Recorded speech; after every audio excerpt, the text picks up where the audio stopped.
सूरज की हल्की हल्की किरणें शालिनी नदी पर पड़ रही थीं। पानी में सुनहरी चमक थी। नयनपुर गांव में सुबह की चहल पहल शुरू हो गई थी। लेकिन बड़े भाई माधव के घर में हमेशा की तरह कठोर आवाज गूंज रही थी। अरे ओ गोपाल, उठ जा, कब तक सोता रहेगा? देख, मैं तुझसे बड़ा हूं। जब तक मैं जिंदा हूं तुझे आराम करने का हक हूं नहीं।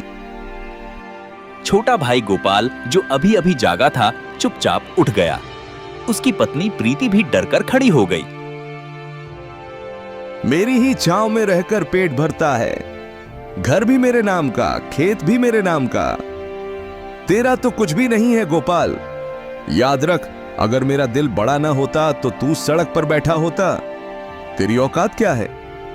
तू तो बस मेरा दिया हुआ एक टुकड़ा है जो भीख की तरह मैं तुझे डाल देता हूं।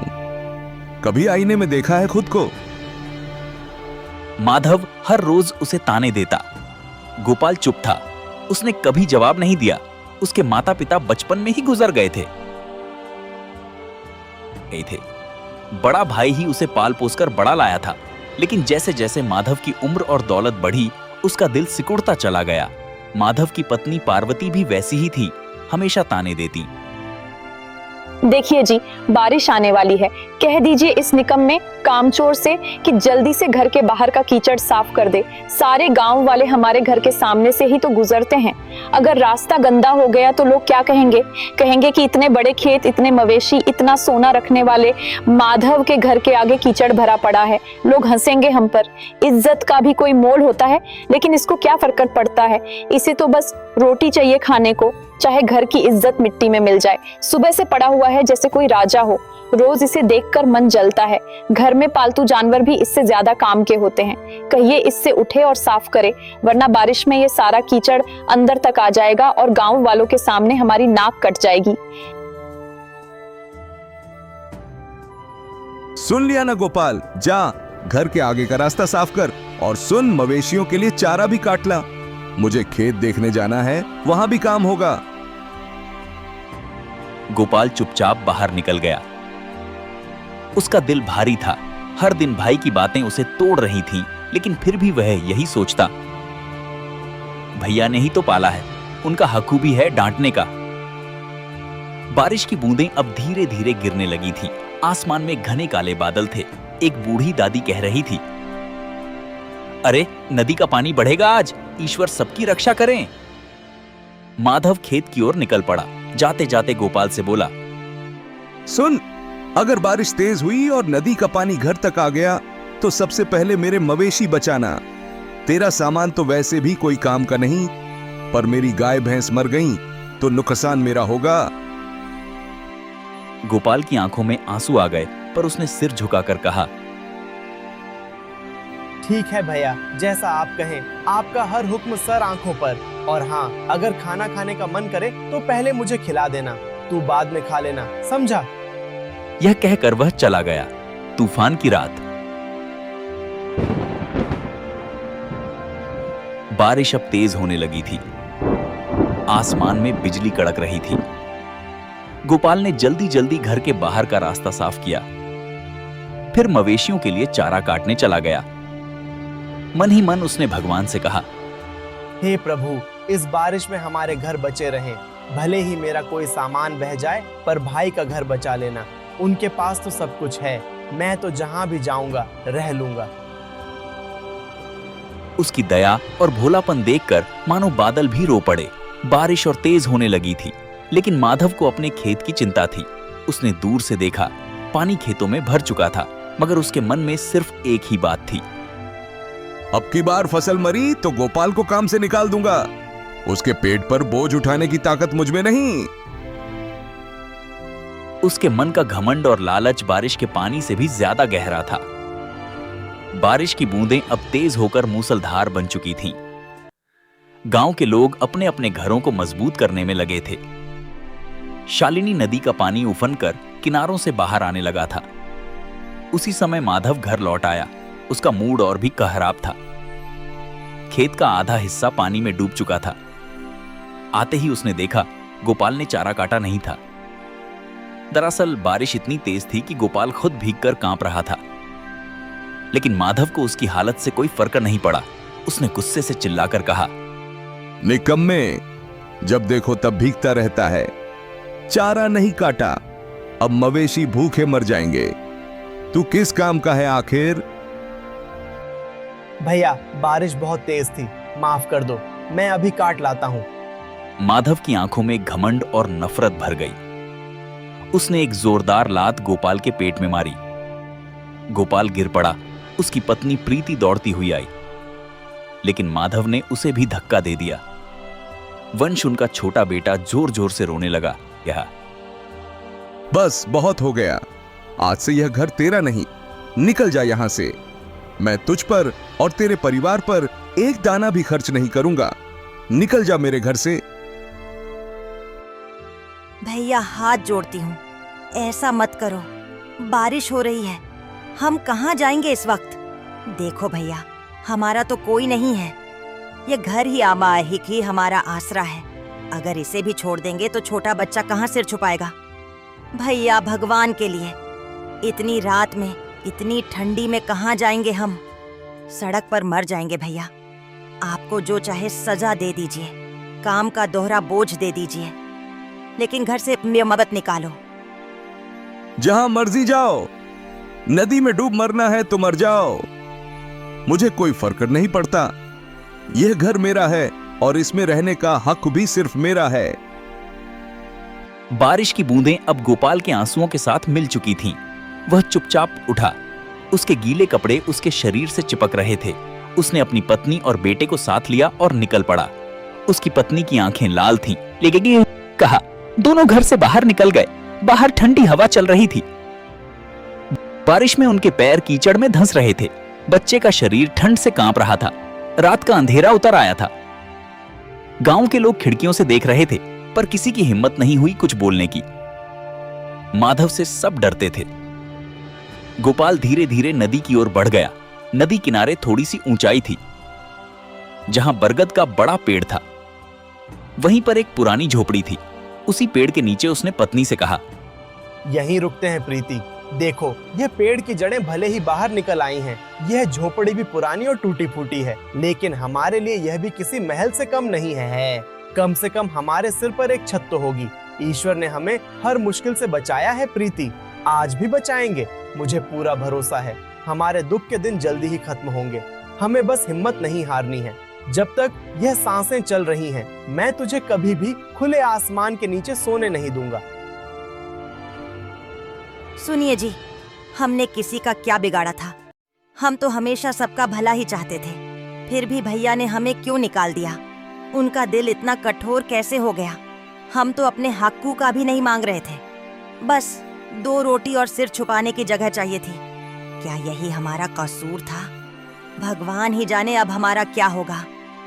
प्रीति, मत रो। देखो, वंश को ठंड लग जाएगी, उसका बदन कांप रहा है। अगर तू ऐसे टूट जाएगी ना, तो मैं भी कमजोर पड़ जाऊंगा। मैं अभी जाता हूँ गांव के बाहर, वहाँ पेड़ के नीचे सूखी घास पड़ी थी, वही ले आता हूँ। देख लेना, इसी बारिश में, इसी ठंडी रात में हम अपना घर सजाएंगे।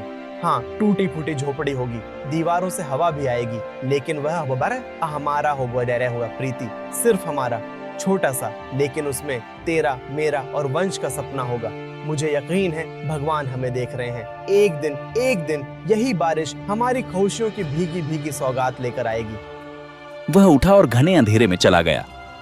उसकी पत्नी अपने भीगे बेटे को सीने से लगाकर बैठ गई। आसमान से बिजली चमक रही थी। बरगद के पत्ते झड़ रहे थे, पर उसी पेड़ के नीचे एक टूटे परिवार ने नया जीवन शुरू करने की ठानी थी। बारिश की बूंदें थम नहीं रही थीं।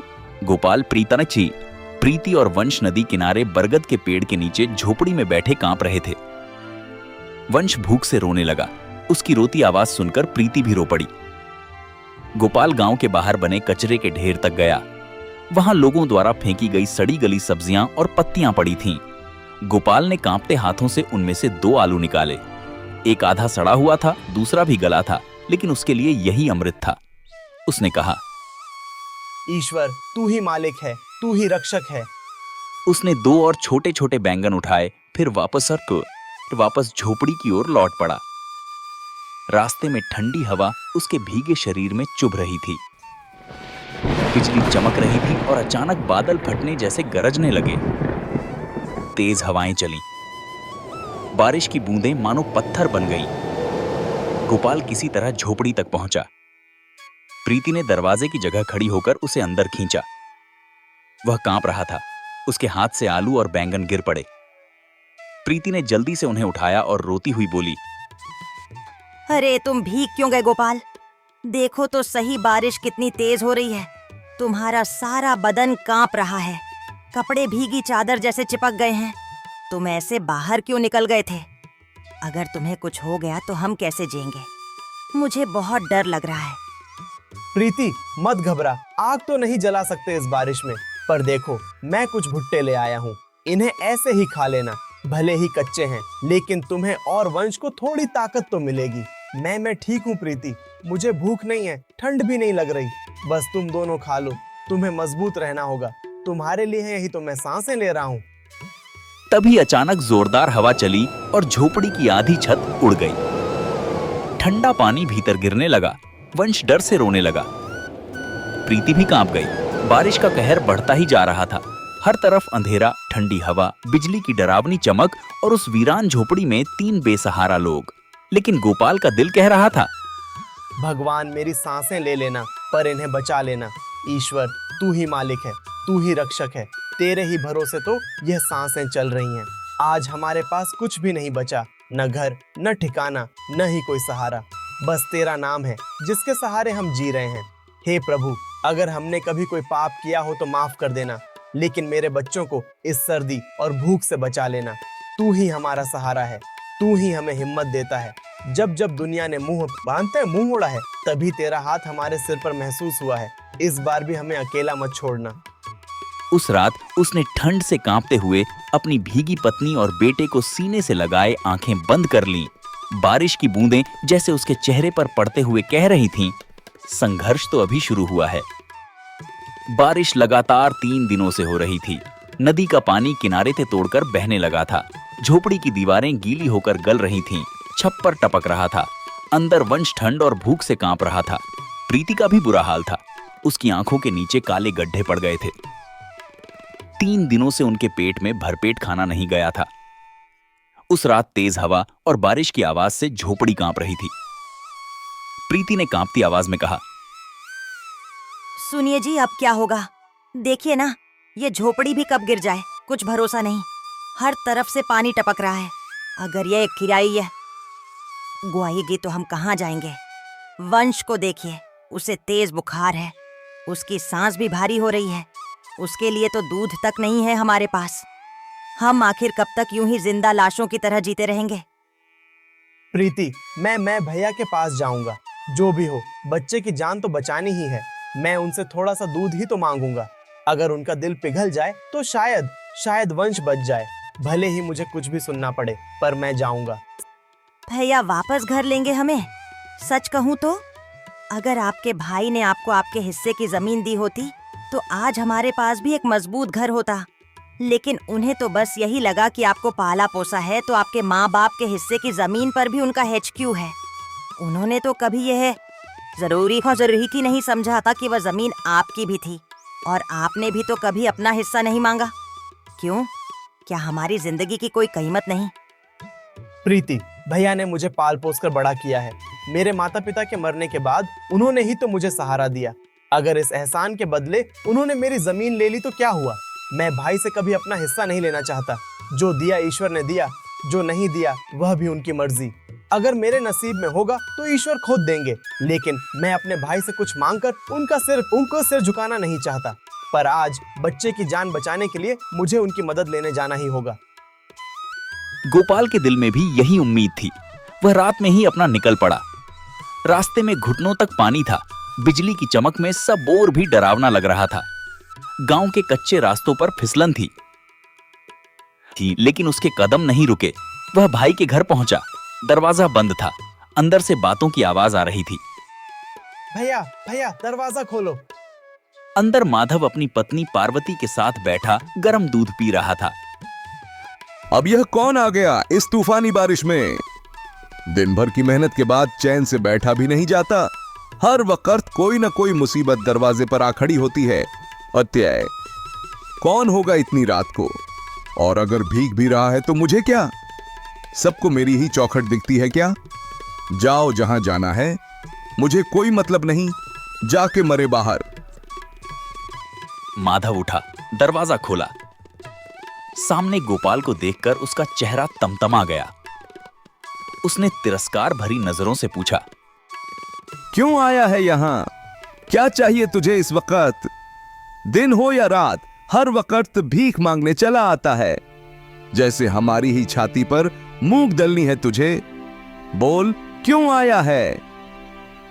भैया, वंश को तेज बुखार है, 3 दिन से बारिश में भीगा पड़ा है, उसका पूरा बदन ठंडा पड़ रहा है, उसके पास ओढ़ने को कुछ नहीं है, खाना भी नहीं है, झोपड़ी कभी भी गिर सकती है। भैया, कुछ अनाज दे दो, कोई पुरानी चादर ही दे दो। बच्चा है भैया, उसकी जान बचानी है, हम कहीं और नहीं जाएंगे, बस उसकी सांसें चलती रहें, इतनी सी दया कर दो। सुनो जी, देखिए तो ये फिर आ गया भीख मांगने। निकम्मा कहीं का, काम धंधा तो है नहीं, बस दूसरों के दरवाजे पर हाथ फैलाना आता है। अरे हट, हमारे पास भी खाने को कुछ नहीं है, समझे? और सुन, भगवान के नाम पर मत आना बार बार।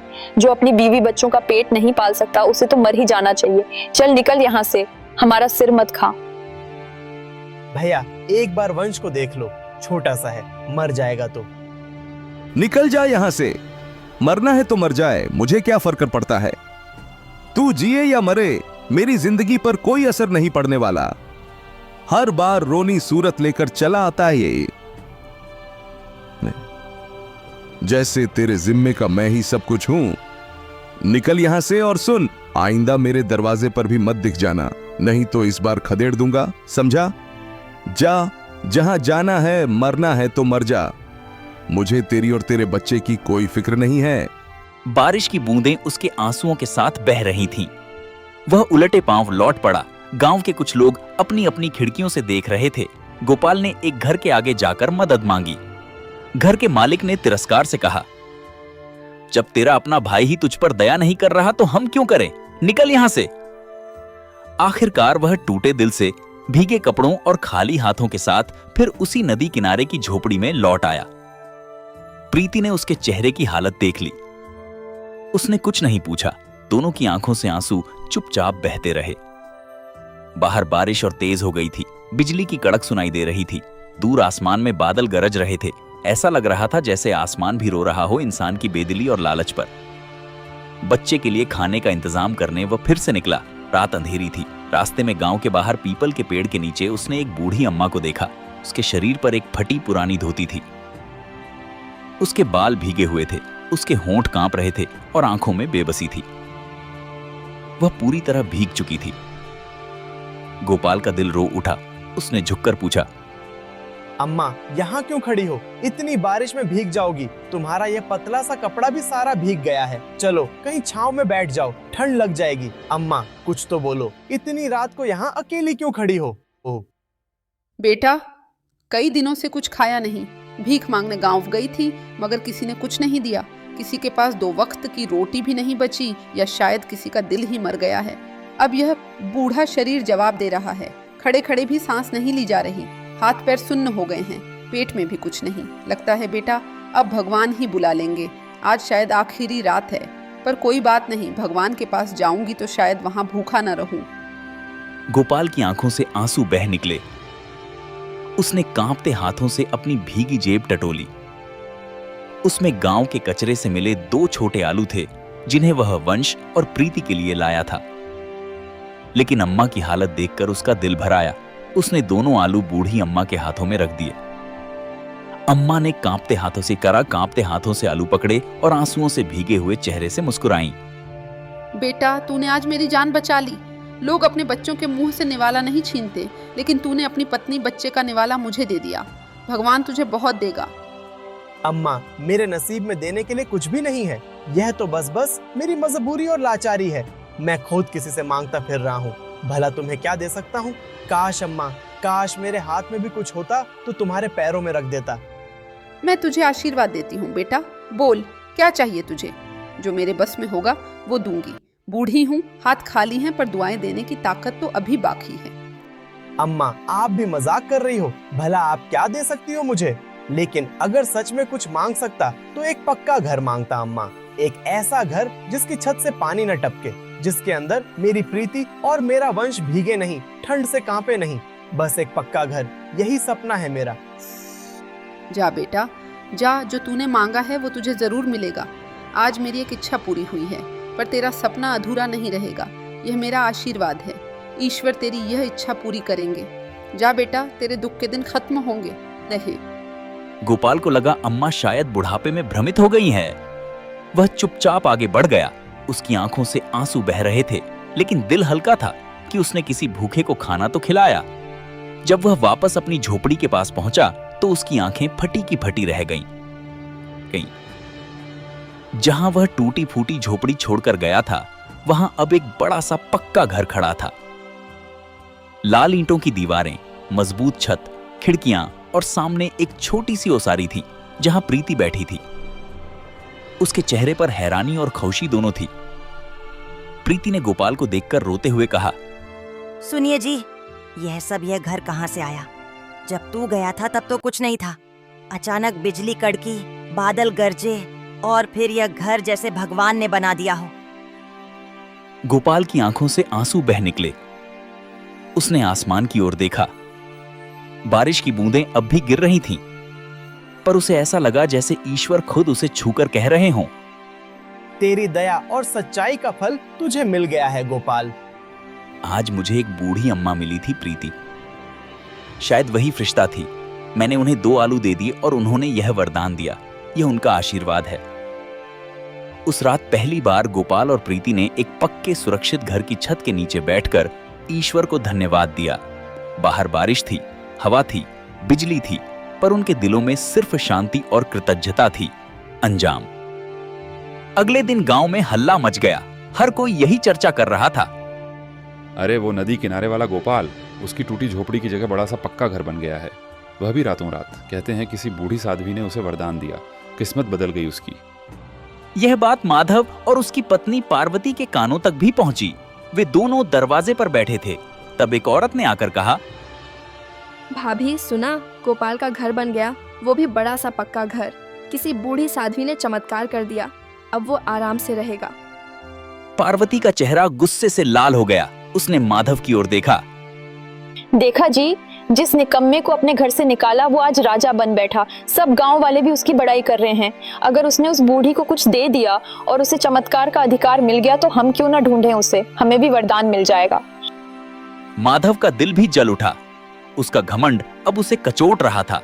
उसने तुरंत होकर कहा, हाँ चलो उसे ढूंढते हैं। किस बूढ़ी ने उसकी किस्मत बदल दी? हम भी देंगे, कुछ और मांगेंगे। अपनी फसल की रक्षा, जमीन का विस्तार और भी बहुत कुछ। अगली सुबह माधव और पार्वती गांव के बाहर निकल पड़े। कड़ाके की ठंड, कीचड़ और पानी से सने रास्तों पर वे हर जगह बूढ़ी अम्मा को ढूंढने लगे। पीपल के पेड़ के नीचे भी गए जहां गोपाल को अम्मा मिली थी। वहां कोई नहीं था। फिर वे नदी किनारे पहुंचे। वहां भी कोई नहीं मिला। गांव के मंदिर, तालाब, जंगल के रास्ते, हर जगह उन्होंने पूछा, कहीं कोई बूढ़ी साध्वी दिखी क्या? लोगों ने मना कर दिया। कुछ ने कहा, अरे छोड़ो, तुम्हें वह अम्मा नहीं मिलेंगी। अगर वह सच में कोई फरिश्ता थी तो किसी लालची इंसान के हिस्से में कभी नहीं आती। भगवान भी सोच समझकर ही देते हैं। उसने भी देख लिया होगा कि कौन उसके लायक है और कौन नहीं। ऐसे लोग तो उसके पास जाने के काबिल भी नहीं होते जो सिर्फ अपना स्वार्थ देखते हैं। उन्हें फरिश्ते नहीं मिला करते। 3 दिन तक ढूंढने के बाद दोनों थक कर घर लौट आए। पार्वती ने गुस्से में कहा, सब तेरी ही वजह से हुआ हरी। हाँ, सब तेरी वजह से। अगर तूने उस बेचारे गोपाल को घर से न निकाला होता तो यह दिन तो कभी नहीं देखने पड़ते। अब देखना, अब वही गांव में सबसे बड़ा कहलाएगा। लोग उसकी इज्जत करेंगे और हम पर थूकेंगे। लोग कहेंगे कि माधव ने अपने ही भाई को घर से निकाल दिया था, और देखो ईश्वर ने कैसे पलट दिया उसका नसीब। तूने बहुत बड़ा पाप किया है, बहुत बड़ा, और उसका फल अब हमें भुगतना पड़ेगा। मेरी वजह से? अरे मेरी नहीं, तुम्हारी वजह से हुआ यह सब। तुम ही तो दिन रात उसे कोसती रहती थी। कभी उसकी गरीबी का ताना देती, कभी उसके निकम्मेपन का। तुम्हारे ही कहने पर तो मैंने उसे घर से निकाला था। तुम ही तो कहती थी कि उसका होना न होना बराबर है। अब क्यों मेरे सिर मढ़ रही हो सब कुछ? सच तो यह है कि तुमने ही मेरा दिल जला दिया था उसके खिलाफ। अब भुगता तो तुम भी और मैं भी। माधव और पार्वती का चेहरा उतर गया। उन्हें लग रहा था जैसे उनके हाथों से सब कुछ फिसल रहा हो। उनका घमंड और लालच उन्हें भीतर ही भीतर जला रहे थे। उधर गोपाल, प्रीति और वंश तीनों अपने नए घर में बहुत खुश थे। वंश नए घर में दौड़ दौड़ कर खेलता। गोपाल हर सुबह नदी किनारे बैठकर भगवान को याद करता। उसकी आंखों में कृतज्ञता के आंसू होते। वह मन ही मन कहता, प्रभु मैंने तो कभी मांगा भी नहीं, आपने इतना दे दिया, अब जीवन भर आपका ही नाम लूंगा। बाहर बारिश की बूंदें गिर रही थीं। ठंडी हवा घर की खिड़की से अंदर आ रही थी, लेकिन अब डर नहीं था। अब वह पक्की छत के नीचे थे। अब उनके पास सासरा, सम्मान और संतोष था, जो माधव के पास होते हुए भी नहीं था। कहते हैं, पानी की तेज धारा और लालच दोनों का कोई भरोसा नहीं होता। नदी जब उफनती है तो अपने साथ मिट्टी, घर, पेड़ पौधे बहा ले जाती है, और इंसान जब लालच में डूबता है तो रिश्ते, अपनापन, संस्कार सब बहा देता है।